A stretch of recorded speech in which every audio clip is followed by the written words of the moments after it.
Hey, what's going on, guys? This is Chris from Start to Finish Lawn Care and from Come With Chris. Now, I know the title might sound a little crazy, because how can picking up more clients be a bad thing?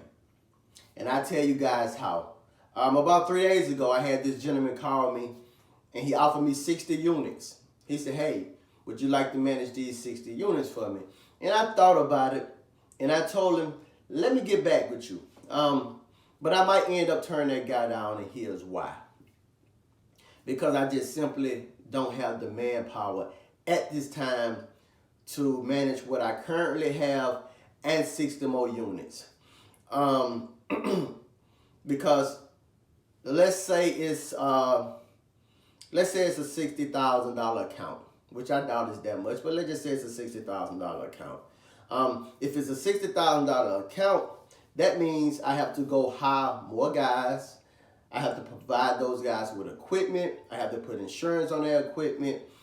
And if I'm paying out $55,000 just to manage a $60,000 account, you guys can see how that doesn't profit me, right?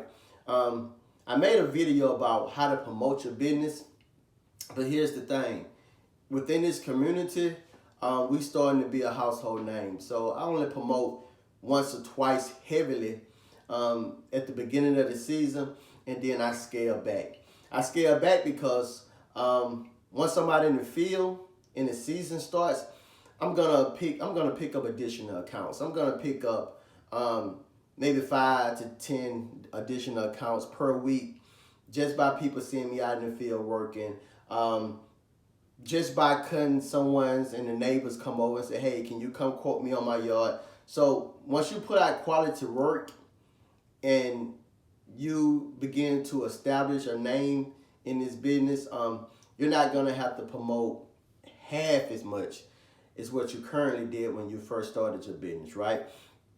A lot of new beginners, this is what I see those guys doing. They'll start off, on the low level end. They'll get they'll get residential equipment, and they won't actually put the money back into their business. They'll go get a residential mower, and they'll try to pick up 40 accounts with a residential mower, which if that's your budget, look, I have nothing against that. But a lot of those guys, they want to be all profit and not put the money back into the business. So what's going to happen then is if you got 10 or 15 accounts with some residential equipment, that's totally okay. You can handle that. That residential equipment might hold up if you're just doing 3 yards a day. But when you get to the 50 yards a day, when you get to the 50 yards per week, the 100 yards per week, and you start to accumulate more clients to 200, 300, 400 clients, you just simply gonna have to upgrade. Now, what you hear a lot of guys saying then is, I don't have $10,000 to go spend on a new mower. I don't have $7,000 to go spend on a new mower. It's all about balance. You got your local Facebook market page that you can get a really, really nice commercial mower on for about $3,500, maybe $4,000.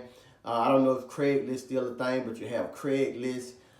It's different options. You can actually finance some more and only pay $120 per month, $75 per month, depending on what you get. So it's ways to get a quality more if you expect your business to grow. But just keeping the same old equipment, trying to pick up additional accounts, it's not going to work. Now, what I recommend is 2 of everything, at least 2 of everything, once you start, accumulating the income. Because if something breaks down, you always have a backup and your business don't stop. But if you only have one mower, if that mower breaks down, depending on how long it takes you to get that mower fixed, your business got to stop, and you got a whole lot of angry customers, and they're just going to go elsewhere to find lawn care. I know it's kind of hard getting additional lawn truck, but I recommend if you had the finances and your business starts to take off like you want it to take off, you need an additional truck. Because if your truck breaks down, you can't pull your equipment. And if you can't pull your equipment, you can't get to the client's house. You can't get to the location that you need to get to. So to me, I think that's why having too much business too fast can be a bad thing, because you gotta have the manpower to sustain those accounts. You gotta have the equipment to sustain those accounts, and you gotta have some balance. So I hope that helps you guys out. It's just another video will come with Chris, and I'll show you guys some footage when the season starts. A lot of footage when the season starts. Of me out there in the field interacting with clients, actually cutting and trimming some yards, and we're gonna do the whole nine. All right, subscribe to the channel. I'm kind of new at this YouTube thing, but the content gonna get better. You're coming with Chris.